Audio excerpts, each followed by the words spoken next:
तर तुमच्यासाठी आणि तुमच्या परिवारासाठी आता आम्ही ऐकवित आहोत नगीना एक चित्रपटातील गीत. एक लाईन गाऊन दाखवतो ताई थोडं. गाऊन दाखवा. आजकल याद कुछ और रहता नहीं, एक बस आपकी याद आने के वा वा. बाद, याद आने से पहले चले आइए और फिर जाइए, जाने जाने के बाद. वा वा. तर हे तुमच्या आवडीचं गीत आहे नाही का किसनराव? तर तुमच्याकडे आता पाठवित आहोत तुमच्या मनातली रचना आहे का?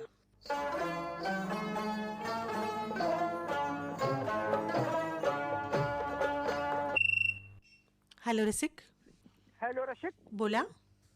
हॅलो रसिक कार्यक्रम. हॅलो रसिक आणि आकाशवाणी यवतमाळ केंद्र. बरोबर आहे. कोण बोलताय आपण? तुमच्याशीच मंगलाताई बोलता ना? हो. मंगलाताई वाळवे. खूप खूप धन्यवाद ताई. बालाजी जोनकले बऱ्याच दिवसानंतर लावलो ताई. बोला बोला. कुठून बोलताय? खूप मी नांदेड जिल्हा आहे आणि तालुका आहे नायगाव आणि ग्रामीण भागातील एक खेडगाव आहे खंडगाव. खंडगाव. खंडगाव खंडगाव तालुका? नायगाव. अच्छा, नांदेड जिल्हा. हो हो हो. याआधी तुमच्याशी संवाद झाला होता बघा माझा. 24 ऑगस्टला काहीतरी झालता. बरोबर आहे. गोकुळाष्टमी जन्माष्टमी सोहळा होता आपल्या इथं 15 ऑगस्ट. हो हो हो 15 ऑगस्ट संपला होता ताई. हो हो हो. तर मग बालाजी आता काय सुरू आहे तुमचं?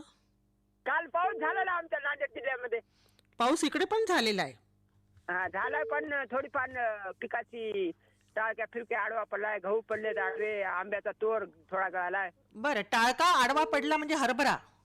हा हरभऱ्याला थोडा परिणाम काय झाला नाही. हरभऱ्यावर काही तेवढं उघडलेले जे लोकांनी झाकले नव्हते कोणी कसं कसं असं झालंय. पण खरा परिणाम गहू आडवे पडलेत आणि टाळक्यावर परिणाम झालाय. जास्त दाटवाट असणारा टाळक्यावर आडवा पडलाय. टाळका म्हणजे ज्वारी का? हो मोठी ज्वारी. बरं मोठी ज्वारी बरं म्हणतात. बरं. अच्छा अच्छा. तर मग आता नुकसान झालं म्हणायचं शेतकऱ्यांचं नाही का? हो हो हो थोड्या प्रमाणात झालं समजा. बरं. आपण काय करतो बालाजी काका की आपण बालाजी का मी शेतीच करतो ना ताई. आपण काय करतो मनुष्य प्राणी, आपण निसर्गाचं खूप नुकसान करतो. हो बरोबर आहे ना. नुकसान करतो हा है ना? हो हो म्हणून कसं प्रत्येकाने निसर्गाचं रक्षण करायचं शपथ घ्यायला पाहिजे आणि झाडं लावायला पाहिजे. हो. प्रत्येकाने जर झाडं लावली तरच आपलं संरक्षण होईल ना. केव्हाही पावसाळा केव्हाही उन्हाळा म्हणलं तर कसं चालेल ताई? हा. मग आज कोणतं गीत ऐकायचं तुम्हाला? गीत तर ऐकूया आपण तुमच्या कार्यक्रमासंदर्भात. 14 तारखेचा जो सोहर लहरी कार्यक्रम होता ना, हो संबंधित कार्यक्रम होता आणि तुम्हीच मुलाखत घेतली होती एका युवकाची. बरोबर आहे. 12:45 तो वेळातला वेळ काढून ऐकलं ताई. शेतामध्येच होतो मी. अच्छा. त्या कार्यक्रमाचा अभिप्राय देतो तुम्हाला. चांगला कार्यक्रम होता. कार्यक्रम अधिकारी आणि तुम्हा सर्वांना माझ्या धुलीवंदनाच्या लाख लाख शुभेच्छा ताई. आणि बरं. हो हो. तर गाणं आणि कोणतं हा ऐकायचंय? संवाद आपल्याला असंच चालू ठेवायचा आहे ताई. हो अर्थातच. आज कोणतं गीत ऐकायचंय तुम्हाला? होळी निमित्तच गीत ऐकूया ना. आपलं आता होळी फक्त 5-6 दिवसावर ठेपलेली आहे. येऊन हा हा हा. सांगा. जुने कलाकार आमचे सुलोचना चव्हाण. खेळताना रंगबाई होळीच चला चला ग सोना माझ्या पोळीच. तसं नाहीये ते. खेळताना रंगबाई होळीचा फाटला ग कोणा माझ्या चोळीचा. बरोबर आहे. लोकगीत आहे है ना? हो हो हो. बरं. तर सुलोचना चव्हाण आहेत. हा तुमच्यासोबत कोणाला ऐकायचंय? प्रकाश जैन आहेत नांदेडचे. हो. बस. तर तुमच्यासोबत आणि तुमच्या मित्रासाठी प्रकाशजींसाठी पाठवित आहो ही लावणी. ऐका तर. धन्यवाद. हॅलो रसिक. नमस्कार. हेलो. हा बोला. कोण बोलताय? मैं गुजरात से धीरज रबारी बात कर रहा हूँ दीदी. धीरेंद्र रब्बानी जी. धीरज रबारी. धीरज. धीरज. वैसे मैं धीरज नहीं रखता सर दीदी. धीरज रखे है आप है ना? रखता नहीं हूँ. रखता नहीं हूँ. हाँ यानी उतावलापन ज्यादा है. उतावलापन कम कीजिए फिर.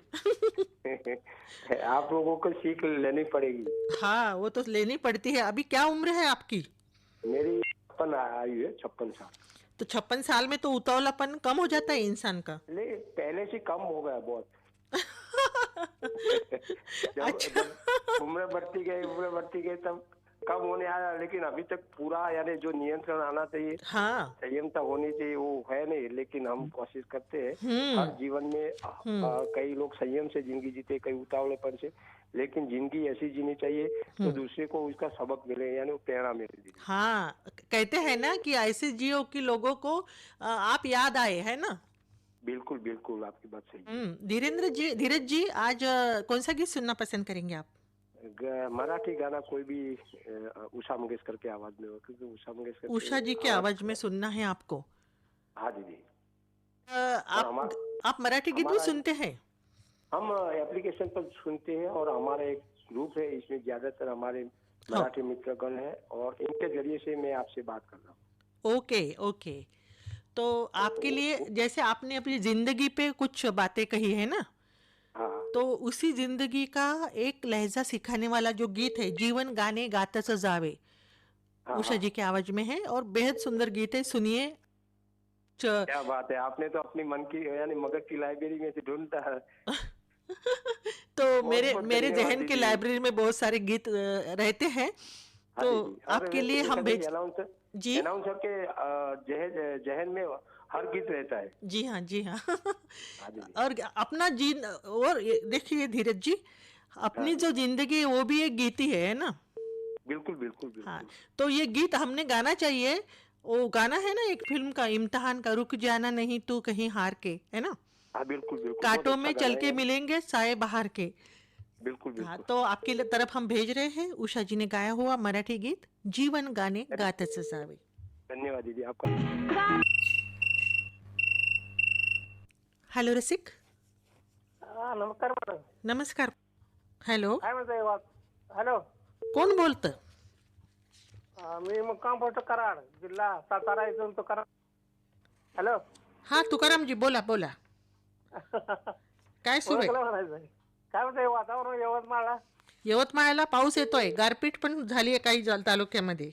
अरे तुमच्याकडे काय वातावरण आहे? आमच्याकडे गारपीट नाही, पाऊस पण नाही, काहीच नाही. कडक ऊन पडलेलं आहे. ऊन पडलंय? सकाळी आणि रात्री थंडी वाजते थोडी. ओ हो हो, म्हणजे आता आंब्याला बहार आलेला आहे, ऊन तपत आहे, हो. रस खायचे दिवस जवळ येत आहे, नाही का? हो. बरं, मग तुमचा वेळ कसा जातो? नाही, माझं वर्कशॉप आहे वेल्डिंगचे काम करतो. घरचे दरवाजे, ग्रिल, खिडक्या बनवतो. हो, ते मला माहिती आहे, पण वेळ कसा घालवता? वेळ दिवसभर कामात असतो, रात्री मग ते रेडिओ लावून गाणे ऐकत बसायचं आपले. हो का? आकाशवाणी यवतमाळ ॲपवर ऐकता का? हा, मोबाईल ॲपवर ऐकतो. अच्छा, मोबाईल ॲपवर ऐकता. बरं. रेडिओ आमच्या गळ्यातला ताईच आहे. हो ना. 1970 सालापासून मी रेडिओ ऐकतोय. अरे बापरे, म्हणजे खूप दिवस झाले, नाही का? हो. बरं, आज कोणतं गाणं ऐकायचंय तुम्हाला? मॅडम एक गोष्ट सांगतो. त्यावेळी हं? रेडिओला आपल्या हे होतं, अँटेना होता अर्थात. पूर्वी, आणि हॉलचे रेडिओ होते. बरोबर. आणि त्यावेळी आमच्या घरातलं रेडिओ लायसन होतं, हो.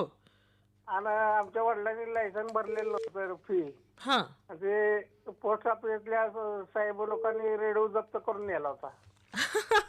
हो, हे चांगलं मला आठवतंय रंगाचं, अजून. लाल रंगाचं एक पुस्तक राहायचं आणि लायसन फी भरावं लागायची, नाही का? हो, आणि त्याच्यावर तिकीट लावून मग ते स्टॅम्प मारून आणायचं आणि ती घरी ठेवायचं रेडिओ जवळच. हो ना, बरोबर आहे. तर मलाही आठवलं, तो म्हणजे मला माहिती नाही तो काळ, पण असं सांगतात जुनी मंडळी, नाही का? सांगतोय, मला माझाच अनुभव मी सांगतोय. बरं, आज कोणतं गाणं ऐकायचंय तुम्हाला? आज चित्रपट नाव आहे एकापेक्षा एक. ये जीव लगा. हो. अच्छा, फार आवडीचं गाणं आहे तुमचं, नाही का? हो, सचिनवर चित्रित आहे ते. हा, सचिनवर चित्रित आहे. तर तुमच्यासोबत कोणाला ऐकायचं आणखी? हा, सर्वप्रथम तुम्ही ऐका. हं? आमचे मित्र आहेत ते विठ्ठल पवारजी, PSI राज शेळकेजी, बरं. सतीश गाडगेजी, किरण शिंदेजी, गौतम कोकण, विकास शेळकेजी, श्रीकांत भंडारेजी, अच्छा. उदय पाटील तारुकरजी, धनंजय आपटेजी, रमेश जाधवजी, उदय काळेजी.